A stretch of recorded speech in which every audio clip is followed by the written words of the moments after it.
Proverbs chapter 20, verse 20-29. Loyalty and truth preserve the king, and he upholds his throne through righteousness. The glory of young men is their strength, and the honor of old men is their gray hair. Remember, the gift of youth is meant for achieving, while the gift of old age is the wisdom that you've gained from set achievements. As Elbaf continues, it becomes even clearer that Zoro and Sanji will contend with Luffy in terms of power, given their status as the wings of the Pirate King, and now that we've seen what Skylar Galan is capable of. Currently, Luffy's in a league of his own, given his own status as Emperor of the Sea, while Zoro and Sanji are lagging behind in comparison. In this video, I'm going to experiment to determine how Zoro and Sanji together will be able to fare against their captain Monkey D. Luffy. Be sure to like and subscribe to get more videos like this, whether it's power scaling, video essays, or other content. I'll make it eventually. That's enough rambling, then we dive into Zoro and Sanji versus Luffy.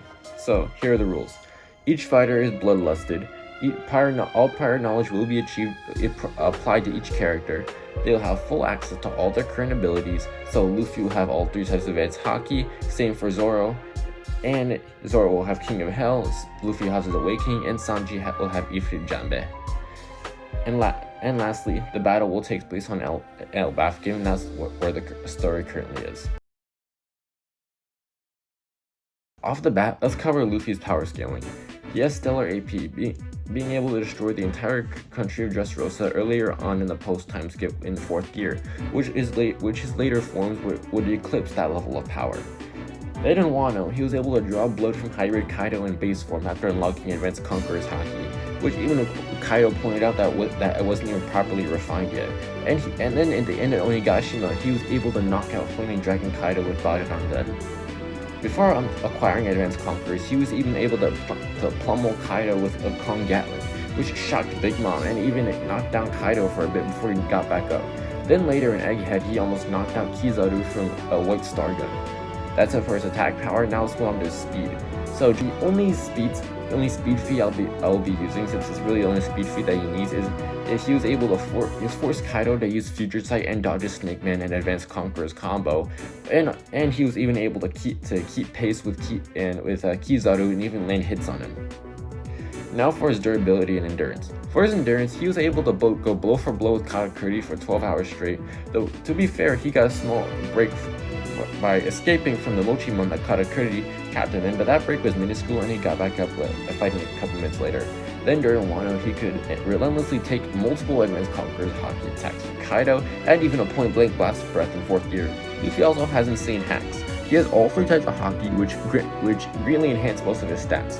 For those who need a refresher or don't know, Armor Haki gives you a hardened coat around your body, sort of like armor. The advanced forms can allow you to emit extra haki from yourself, like an energy shield, and even internally damage your opponents. Observation Haki acts like a 6th sense, allowing you to sense attacks or other things like people's presence. Then the advanced form gives you Future Sight, allowing you to see a couple seconds into the future, or 10 seconds in Shakes' case. Base Conquerors can impose your will on others, docking them out and damaging the surroundings, while Advanced Conquerors just attack and oriented. He also has access to many abilities and transformations of his Devil Fruit, such as 2nd and 3rd gear, which can enhance his speed and power, and he can use 4th gear in his base form as of Elbaf, but we haven't seen what he can fully do with set abilities, so I won't count that for this versus battle.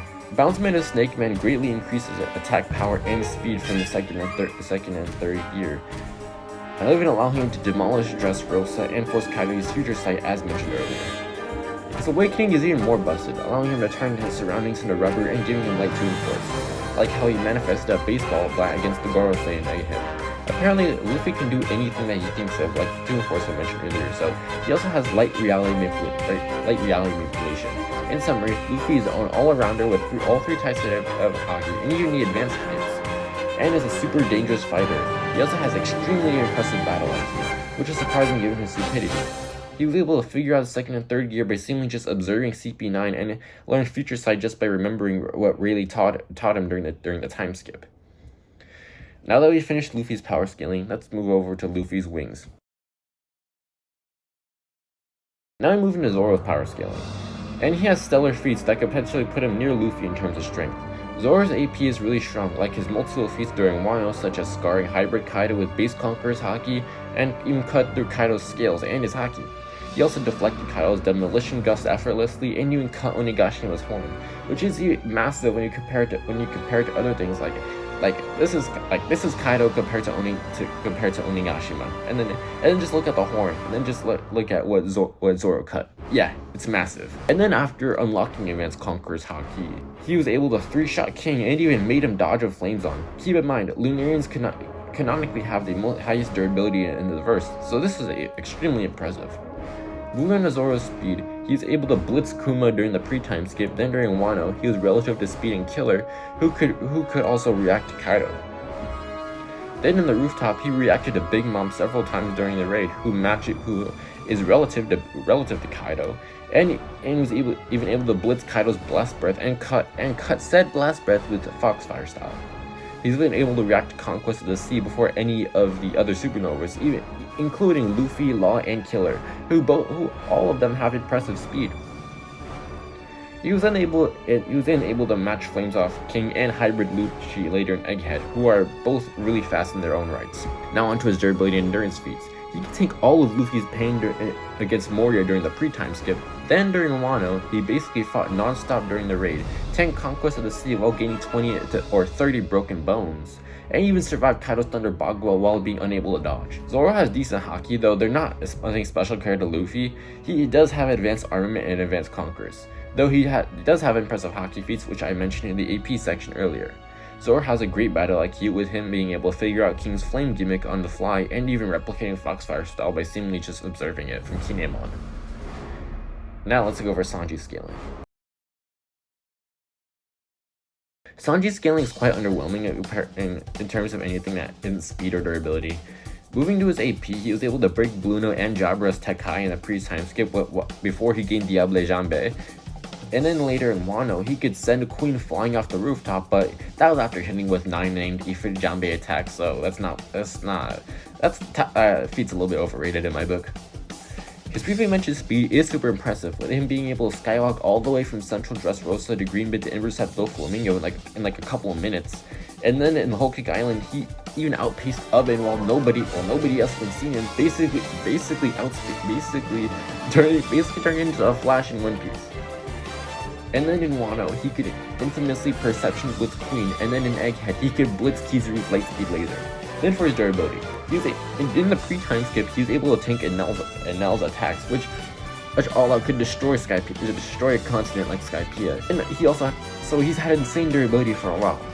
After unlocking his German exoskeleton, he broke an unnamed blade from Queen while off guard, and then in Egghead, he could tank Fishman karate punches to the face with only scratches. And keep in mind, Fishman karate is durability negation, so he survived durability negation with just scratches with his German exoskeleton. That's it.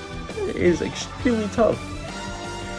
Then for his haki, he's able to withstand blue flames, which are extremely hot, even hotter than magma, with only basic armament haki, as he hasn't shown any advanced forms of haki. And he can even sense where Nami and company were at Greenbit while busy in Central Dressrosa with Viola. His observation haki is also extremely impressive, which is a given that's a haki specialty. Sanji's battle IQ is also nothing to scoff at, given he's able to think of strategies on the fly and even learn Diable and Ifrit Jambe on the fly. That's enough of the power scaling. Now let's move on to the actual fight. At the beginning of the fight, Luffy would probably start in base form, given that's what he typically does during fights, like his fight against Lucci and his first fight with many fights with Kaido. So he'd probably just use second or third gear with basic haki, or even he might pull out advanced armament or advanced conquerors. Zoro and Sanji would probably be even with Luffy at this point, though Luffy would probably hit a Red Rock or two, which I could see Zoro clashing with, or even injuring Zoro, though that's unlikely given his previously mentioned durability feats. And Sanji could potentially sneak Luffy while Luffy's pulling off those attacks. He could probably also do these attacks with Ifrit Jambe, or Diable Jambe, given in Elbaf he's able to use Ifrit Jambe in base. Luffy's now going to be coughing up blood at this point, and he's probably going to think, oh shit, I gotta lock in. So he's going to turn to Snake Man, so he gets the speed advantage. He's able to take them out as fast as possible, and even unlock using his advanced conqueror's haki to get the power advantage. advantage too. Sanji would probably be able to block these hits given his previously mentioned speed, while Zoro could probably get attacks off. I could even see him activating King of Hell mode to take Luffy out. Being overwhelmed by King of Hell Zoro and Ifrit Jande Sanji, Luffy would probably pull out 5th gear and then he gains a further upper hand. Zoro and Sanji teaming up there's 2 options for how this fight could go. Either Luffy just bullies them with 5th gear, or Zoro and Sanji are able to outlast the Gear 5's time limit, which I more so agree with the second outcome. So Luffy's time limit will run out and he'd be gassed out, which Zoro and Sanji would be able to clutch the win. The crowned winner would be Zoro and Sanji with an extreme difficulty. While Luffy is more powerful and faster than him individually, together they cover each other's weaknesses. Even besides that, Luffy's stamina is abysmal with a 5th gear. Plus, Zoro's raw power could probably take down Luffy, while Sanji's speed could allow him to blitz Luffy's faster attacks like his Snake Man attacks. Aside from that, let's move on to the outro. So, this is the end of the video. While Luffy is strong, Zoro and Sanji together an absolute unit, which is only fair given they're the wings of the Pirate King. Be sure to like and subscribe so you get more One Piece content, and I'll be covering other topics in the future, so be ready for that. Anyways, sayonara!